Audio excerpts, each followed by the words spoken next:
জানাবো প্রেমিকের সঙ্গে ভাড়া বাড়িতে প্রবাসীর স্ত্রীর বসবাস, অতঃপর রাষ্ট্রপতির ছবি সরানো নিয়ে যা বললেন রিজভী।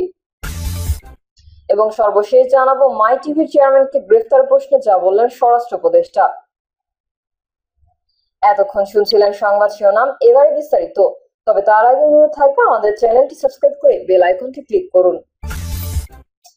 মাই টিভির চেয়ারম্যানকে গ্রেফতারের প্রশ্নে যা বললেন স্বরাষ্ট্র উপদেষ্টা। স্বরাষ্ট্র উপদেষ্টা লেফটেন্যান্ট জেনারেল জাহাঙ্গীর কবির চৌধুরী বলেছেন, বেসরকারি টেলিভিশন স্টেশন মাই টিভির চেয়ারম্যান নাসিরুদ্দিন সাথীকে অ্যারেস্ট করা অবৈধ হলে কোর্ট তাকে ছেড়ে দেবে, তারা তো স্বাধীন। সোমবার সচিবালয়ে স্বরাষ্ট্র মন্ত্রণালয়ের সভাকক্ষে আইন শৃঙ্খলা বাহিনীর 12তম সভা শেষে এক সংবাদ সম্মেলনে নাসিরের গ্রেফতার প্রসঙ্গে তিনি এসব কথা বলেন। মাই টিভির চেয়ারম্যানের বিরুদ্ধে মামলার ঘটনার বাদী বলেছেন, এ ঘটনায় তার সম্পৃক্ততা নেই, তবুও কেন তাকে গ্রেফতার করা হয়েছে। এমন প্রশ্নের জবাবে উপদেষ্টা বলেন, এ বিষয়ে কোর্টকে জিজ্ঞাসা করেন। পুলিশের অ্যারেস্ট করা অবৈধ হলে কোর্ট তাকে ছেড়ে দেবে, তারা তো স্বাধীন। জাহাঙ্গীর আলম চৌধুরী বলেন, আমরা চাই সাধারণ জনগণ বা নির্দোষ জনগণ কোনোভাবেই যেন হয়রানির শিকার না হয়। যে দোষী সে কোনো অবস্থায় ছাড়া পাবে না। আমরা সবসময় চুনোপুটিগুলো ধরি, বড় রুই মাছ সবসময় ছাড়া পেয়ে যায়। বড় একটা ধরা পড়েছে, এখন আপনারা সবাই লেগে গেছেন। চুনোপুটি সম্পর্কে কিন্তু কেউ কিছু বলছেন না। ত্রয়োদশ নির্বাচন সামনে রেখে আইন শৃঙ্খলা রক্ষা বাহিনীতে 25,871 জনকে নিয়োগ দেওয়া হয়েছে বলে জানিয়েছেন স্বরাষ্ট্র উপদেষ্টা। তিনি বলেন, পুলিশ বাহিনীতে 15,851 জন, বর্ডার গার্ড বাংলাদেশে 4,469 জন, 1,558 জন কারা, ফায়ার সার্ভিস ও সিভিল ডিফেন্সে 204 জন। এগুলো সব নতুন নিয়োগ। এসব পদের মধ্যে কিছু সৃজিত পদ ও কিছু শূন্য পদ। পুলিশের এসব নিয়োগ সাব ইন্সপেক্টর থেকে কনস্টেবল পর্যন্ত। এছাড়া আনসার ও বিজিবির ক্ষেত্রেও কনস্টেবল নিয়োগ দেওয়া হয়েছে। নাসিরকে জুলাই আন্দোলনের সময় হত্যার যাত্রাবাড়িতে আসাদুল হক বাবু হত্যা মামলায় জিজ্ঞাসাবাদের জন্য 5 দিনের রিমান্ডে পাঠিয়েছে আদালত। শুনানি শেষে ঢাকার মহানগর হাকিম জিয়াউদ্দিন আহমেদ সোমবার রিমান্ডের আদেশ দেন। এর আগে রোববার নাসিরকে এদিন আদালতে হাজির করে 7 দিনের রিমান্ড নিয়ে জিজ্ঞাসাবাদের অনুমতি চান মামলার তদন্ত কর্মকর্তা সিআইডির পুলিশ পরিদর্শক খান মোহাম্মদ ইরফান। রিমান্ড আবেদন বলা হয়, তদন্তে জানা গেছে মামলার এজাহার নামীয় 1 নম্বর আসামি সাবেক প্রধানমন্ত্রী শেখ হাসিনা ও তার আওয়ামী সরকারের মদতপুষ্ট আজ্ঞাবহ হয়ে মাই টিভির দায়িত্বশীল চেয়ারম্যান ও ব্যবস্থাপনা পরিচালক হয়ে মোহাম্মদ নাসিরুদ্দিন সাথী উস্কানিমূলক বক্তব্য ও প্রচার কার্যক্রম চালিয়ে ছাত্র জনতা আন্দোলনের বিরুদ্ধে অবস্থান নেয়। তার এমন উস্কানিমূলক কার্যক্রমে অনুপ্রাণিত হয়ে স্থানীয় আওয়ামী সন্ত্রাসী, রাজনৈতিক নেতাকর্মী ও আইন শৃঙ্খলা বাহিনীর নির্বিচারে গুলিবর্ষণে আসাদুল হক বাবু মারা যান বলে তদন্তে এসেছে।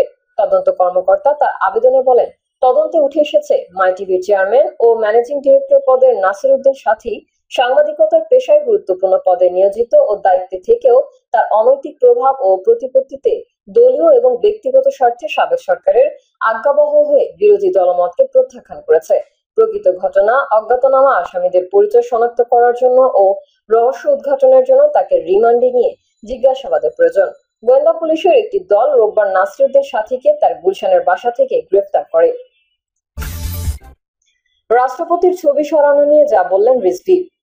বিদেশে অবস্থিত বাংলাদেশি দূতাবাস ও কনসুলেট অফিস থেকে রাষ্ট্রপতি মোহাম্মদ শাহাবুদ্দিনের ছবি সরানোর মৌখিক নির্দেশনা পাঠিয়েছে পররাষ্ট্র মন্ত্রণালয়।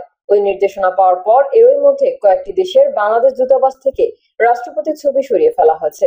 আবার অনেক দূতাবাস জানিয়েছে তারা 5 আগস্টের পরপরই এসব ছবি সরিয়ে ফেলেছে। কূটনৈতিক সূত্রের ভাষ্য, গত কয়েক মাস ধরে জিরো পোর্ট্রেট নীতি বা কোনো ছবি না রাখার সিদ্ধান্ত অনুসরণ করা হয়েছে। সেই নীতি অনুসরণ করতেই সরানো হচ্ছে রাষ্ট্রপতির ছবি। বিদেশে বাংলাদেশি দূতাবাস ও কনসুলেট অফিস থেকে রাষ্ট্রপতি মোহাম্মদ শাহাবুদ্দিনের ছবি সরানোর প্রসঙ্গে সোমবার সাংবাদিকরা বিএনপির প্রতিক্রিয়া জানতে চান দলটির সিনিয়র যুগ্ম মহাসচিব রুহুল কবির রিজভীর কাছে। জবাবে তিনি বলেন, সরকার একটা নীতি ঘোষণা করেছে, জিরো পোর্ট্রেট নীতি। এই নীতির পরিপ্রেক্ষিতে তারা এটা করেছে। এটা আমরা জানি না এটা উচিত না অনুচিত। দলে আলোচনা করে পরে আমরা মন্তব্য করব। এদিকে গতকাল পররাষ্ট্র মন্ত্রণালয়ের কর্মকর্তাদের বরাত দিয়ে বার্তা সংস্থা ইউএনবি তাদের প্রতিবেদনে লিখেছে, নাম প্রকাশ না করার শর্তে বিদেশে অবস্থানরত এক জ্যেষ্ঠ কূটনীতিক বলেছেন, আমি বলতে পারি সদর দপ্তর থেকে লিখিত কোনো নির্দেশনা ছিল না, তবে ইঙ্গিতটা বোঝার দরকার আছে। এ বিষয়ে দুটি দিক রয়েছে। 5 আগস্টের পরিবর্তনের পর সাবেক প্রধানমন্ত্রী শেখ হাসিনার ছবি সরানো হয়েছিল। এমন পররাষ্ট্র মন্ত্রণালয়ের উদ্যোগে মিশন প্রধানের নিয়ে অনলাইনে একাধিক সভা অনুষ্ঠিত হয়। যখন আমরা দেখি মন্ত্রণালয়ে কোনো ছবি নেই, তখন সেটা সংকেত দেয় তাই রাষ্ট্রপতির ছবিও কয়েক মাস আগে সরানো হয়েছিল। ওই কর্মকর্তা আরো জানান, তার ধারণা অধিকাংশ মিশন কয়েক মাস আগে থেকেই একই জিরো পোর্ট্রেট নীতি অনুসরণ করেছে। জাতীয় পার্টি জিন্দা লাশ বলছেন শেখ হাসিনা। জাতীয় পার্টিকে জিন্দা লাশ বলে আখ্যায়িত করেছিলেন ছাত্র জনতার আন্দোলনের মুখে ক্ষমতাচ্যুত সাবেক প্রধানমন্ত্রী শেখ হাসিনা। সোমবার সামাজিক যোগাযোগ মাধ্যম ফেসবুকে ছড়িয়ে পড়া এক ফোন আলাপের ক্লিপ থেকেই তথ্য জানা যায়। 2024-এর জুলাই আন্দোলনের সময় বাংলাদেশ আওয়ামী লীগের সভাপতিমণ্ডলীর সদস্য এবং ঢাকা 13 আসনের সাবেক সংসদ সদস্য, সাবেক বস্ত্র ও পাট মন্ত্রী জাহাঙ্গীর কবির নানকের সঙ্গে শেখ হাসিনার 5 মিনিট 26 সেকেন্ডের এই কথোপকথনে শেখ হাসিনা এই কথা বলেন। সেই ফোন আলাপে শেখ হাসিনাকে বলতে শোনা যায়, তুমি আমাকে যা বলবা সত্যি কথা বলবা। অপর পাশ থেকে জাহাঙ্গীর কবির নানক বলেন, জি বলবো। তারপর শেখ হাসিনা জিজ্ঞেস করেন, মোহাম্মদপুরের বিহারীপট্টির তাদের ভূমিকা কি? তখন নানক বলেন, ওদের ভূমিকা ভালো আপা, শুধু এখানে সেন্টু কমিশনার আছে একটা কালপ্রিট জাতীয় পার্টির, ওর সঙ্গে কয়েকটা ছেলে আছে, ও তো ওই এলাকার কাউন্সিলর, ওর কাছ থেকে বেনিফিট নেয়। এই ছেলে গুটি কয়েক ছেলে, এই 15 থেকে 20টা ছেলে, ওরা সব আমাদের পক্ষে ছিল। জাহাঙ্গীর কবির নানক জানান, মোহাম্মদপুরে সব ঠিক আছে, শুধু পল্লবীতে ঝামেলা। নানক মন্তব্য করেন, কিন্তু আপা, সেন্টুকে ধরলে আবার জাতীয় পার্টি চেতবে। প্রত্যুত্তরে শেখ হাসিনা নানককে ধমক দিয়ে বলেন, চুপ করো, জাতীয় পার্টি চেতলে আমাদের কি আসে যায়? জাতীয় পার্টি আর কত, দরকার নাই আর ওইসব পার্টির, নিয়ে আর কি করব, জিন্দা লাশ, আমি এবার একটারও ছাড়বো না।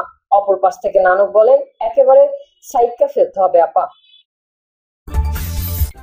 প্রেমিকের সঙ্গে ভাড়া বাড়িতে প্রবাসীর স্ত্রীর বসবাস, অতঃপর জীবিকার তাগিদে স্বামী 8 বছর ধরে থাকেন সৌদি আরবে। দেশে পরকীয়া প্রেমিকের সঙ্গে ভাড়া বাড়িতে থাকেন স্ত্রী, দিয়েছেন স্বামী স্ত্রী পরিচয়। এক পর্যায়ে পরকীয়া প্রেমিকের সঙ্গে অভিমান করে আত্মহত্যার পথ বেছে নিয়েছেন ওই প্রবাসীর স্ত্রী। আত্মহত্যাকারী গৃহবধূ উপজেলার বলধারা ইউনিয়নের খোয়ামুড়ি গ্রামের প্রবাসীর স্ত্রী। তার স্বামী দীর্ঘ 8 বছর ধরে সৌদি আরবে চাকরি করছেন। স্থানীয় সূত্রে জানা যায়, স্বামীর অনুপস্থিতিতে ওই গৃহবধূ রফিকনগর গ্রামের দুদু কসাইয়ের ছেলে নুরু কসাইয়ের সঙ্গে পরকীয়া সম্পর্কে জড়িয়ে পড়েন। সম্প্রতি তারা স্বামী স্ত্রীর পরিচয়ে গারাদিয়া এলাকার নকিম উদ্দিনের স্ত্রী হেনার বাড়ি ভাড়া নিয়ে বসবাস করছিলেন। পুলিশ জানায়, নুরু কসাইয়ের সঙ্গে বনিবনা না হয় কথা কাটাকাটির রেশ ধরে ওই প্রবাসী স্ত্রী সোমবার ভোরে বারান্দার গ্রিলের সঙ্গে ওড়নায় গলায় পেঁচিয়ে আত্মহত্যা করেন। ঘটনার পর থেকেই প্রেমিক নুরু কসাই পলাতক রয়েছেন। খবর পেয়ে সিংগাইর থানা পুলিশ ঘটনাস্থল থেকে মরদেহ উদ্ধার করে মানিকগঞ্জ মর্গে প্রেরণ করেছেন। এ ব্যাপারে সিংগাইর থানার ওসি JOM তৌফিক আজম জানান, প্রাথমিকভাবে বিষয়টি আত্মহত্যা হিসেবে নিশ্চিত হওয়া গেছে। এই ঘটনার আইনগত ব্যবস্থা প্রক্রিয়াধীন। বিতর্ক যেন জাতীয় স্বার্থে আঘাত না হানে বলছেন আলাল। বিএনপি চেয়ারপারসনের উপদেষ্টা সৈয়দ মোয়াজ্জেম হোসেন আলাল বলেছেন, গণতন্ত্রের সৌন্দর্য হচ্ছে মতভেদ ও বিতর্ক। মতভেদ না থাকলে সমাজ মৃত সমাজে পরিণত হয়, তবে বিতর্ক যেন জাতীয় স্বার্থে আঘাত না হানে। আজ জাতীয় স্বার্থের জায়গায় আমাদের দৃঢ় থাকতে হবে, যাতে কোনোভাবেই ফ্যাসিবাদের পুনর্বাসন না ঘটে।